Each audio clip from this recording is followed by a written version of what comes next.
અત્યારે બાળકો આવી ગયા છે અને ચલો હવે આપણે જોઈએ બાળકો જમવામાં શું છે આજે. લાડવા છે, બુંદી છે, શાક છે, દાળ ભાત છે, ભાખરી છે, છાશ છે. ચલો બાળકો આવી ગયા બધા. ચલો શ્લોક બોલો.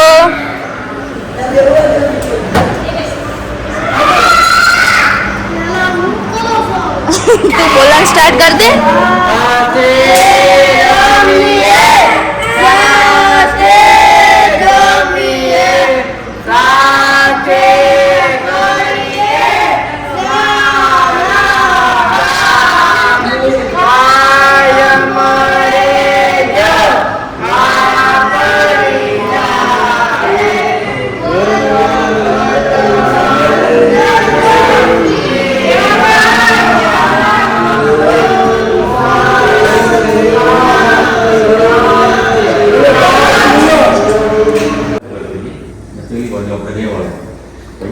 બાળકો જમી શકે તે માટેની વ્યવસ્થા આપણી થઈ ગઈ. અત્યારે આપણે 36 બાળકો અહીંયા બેસીને જમે. 36 બાળકો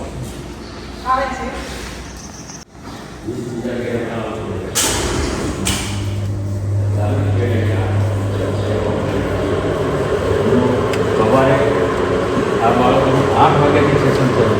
સવારે 8 વાગ્યાથી લઈને 10 વાગ્યા સુધી એમની EDL એક્ટિવિટી ચાલે છે. જાત બાળકોને પોતાની જાતને નાહવા ધોવાનું, કપડાં પહેરવાથી બધી ટ્રેનિંગ 2 કલાકનું ચાલે છે. અને 10 વાગ્યા પછી 10 વાગે ફરીથી નાસ્તો, 8 વાગે નાસ્તો, 10 વાગે નાસ્તો, પછી 11 વાગે લોકોનું એજ્યુકેશન શરૂ થાય. 11 વાગ્યાથી લઈ 12:30 વાગ્યા સુધી એમાં યોગા, ફિઝિયોથેરાપી, સ્પીચ થેરાપી અને 12:30 એનું પછી જમવાનું. 12:30 1 વાગ્યાથી લઈ 4 વાગ્યા સુધી કન્ટિન્યુ એ બાળકોનું 4 કલાક અને 4 થી 5 જે છે એ કલાક એનું શ્રમ કાર્ય, સફાઈ કાર્ય, બાગાયતી, નર્સરી, આ બધી જ એક્ટિવિટી આપણે દિવસ પ્રમાણે કંઈક ગોઠવેલી છે. એ 4 થી 5 એ એક્ટિવિટી ચાલે અને 5 વાગ્યા પછી બાળકો મુક્ત થયા. 5 થી 6 એમને પછી રમવું હોય, જે કરવું એ કરે. 6:15 વાગે આપણે હનુમાન ચાલીસા એટલે સાંજે 15-20 મિનિટ અડધો કલાક જેવો અમારો સત્સંગનો કાર્યક્રમ ચાલે 6:45 વાગ્યા સુધી. 6:45 એમનું સાંજનું જમવાનું એ 7:15 સુધી ચાલે. 7:15 પછી 8 વાગ્યા સુધી એ લોકોને બધા જ બાળકોને ગ્રુપમાં પાછા બેસાડવાના અને દિવસ દરમિયાન એ બાળકોએ શું એક્ટિવિટી કરી અને ટીચરોએ એમને શું ભણાવ્યું એમનો સાંજે રિવ્યૂ લેવાનો અને એ બાળકોની અંદર રિવ્યૂ લીધા પછી 8 વાગે આ પાછા હોલની અંદર આવી જાય. 8 વાગ્યાથી લઈ 10 વાગ્યા સુધી દરેકની ફરમાઈશ અમારે પૂરી કરવાની. કોઈ તારક મહેતા હોય, કોઈ કાર્ટૂન છે, કોઈ ભજનવાળા છે, એમાં શું છે 10-10 મિનિટનો બધાને મારે બ્રેક આપવો પડે એટલે બધાની ફરમાઈશ 2 કલાકમાં કવર કરવી પડે. સવારે 8 વાગ્યાથી લઈ રાતના 10 વાગ્યા સુધીનો અવકાશ. અહીંયા જે બાળકો એવા સૌથી નાનું બાળક આપણી પાસે 6 વર્ષ, સૌથી નાનું બાળક. જ્યારે એના પપ્પા અહીંયા મૂકવા આવ્યા ત્યારે મેં કીધું ભાઈ વહેલા જ્યારે એટલે મેં કીધું સુરતમાં ઘણી બધી સંસ્થાઓ છે, તમારે નજીક પડે. મને કે નહીં સાહેબ, આ સ્કૂલનું મેં નામ બહુ સાંભળ્યું છે. એ બાળકને જ્યારે 6 વર્ષથી ખાલી એની મમ્મી મેગી જ ખવડાવી દીધી, મેગી પર દિવસો આ બાળક. આજે આપણે ત્યાં હજી 3 મહિના થયા આપણે ત્યાં 3 મહિનાની અંદર એ બાળક પોતે જાતે જમતો. 3 મહિનાની અંદર આપણે જાતે જમતો અને એ બી પાછો મેગી તો સાઈડમાં ગઈ, મોબાઈલ સાઈડમાં જતો રહ્યો બધો જ. કેમ કે મોબાઈલ વગર તો જમે જ નહીં, મોબાઈલ આપો તો જ જમે. મોબાઈલ લુપ્ત કરી દીધો બધું. અત્યારે પોતાની જાતે જમતો થયો કેમ કે એ બાળકને એટેન્શન બિહેવિયરનો પ્રોબ્લેમ છે, ધ્યાન કેન્દ્રિત કરી શકતું નથી.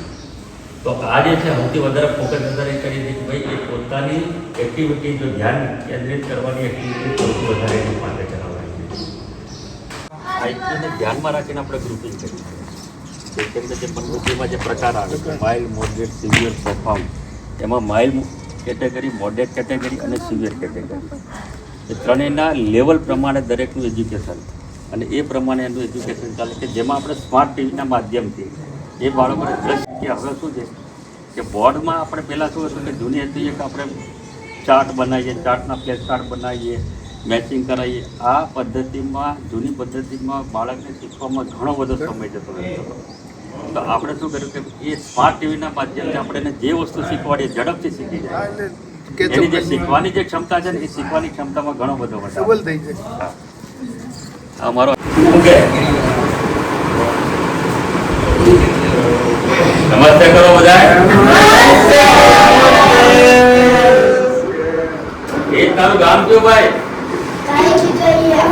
તારી ખીચડીયા. ભાઈ પ્રદીપ તારો? મેસડી. આજે વાત કરતા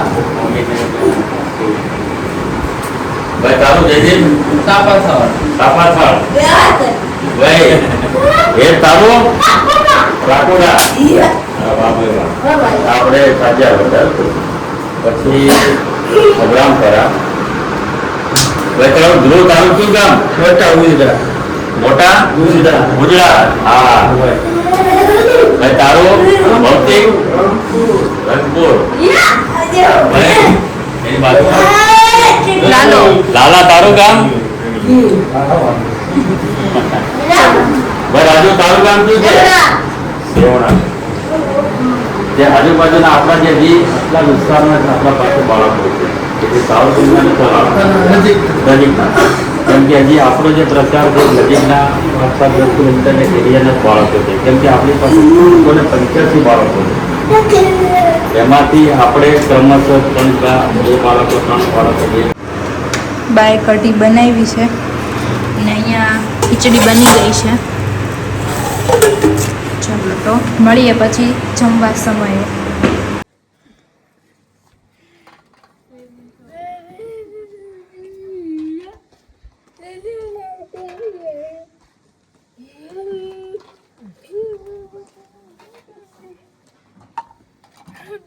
બા અહીંયા સરસ મજાના રોટલા બનાવે છે અત્યારે અને જોઈ શકો છો સામે બાળકો બેસી ગયા છે જમવા.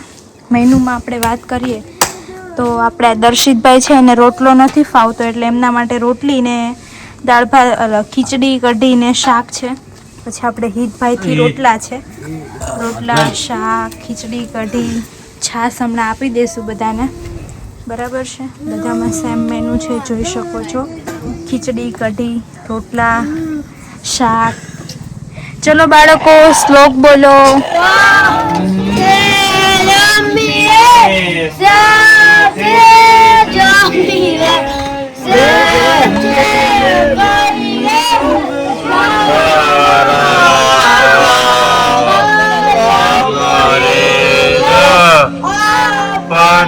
સાથે ઘટ ઘટ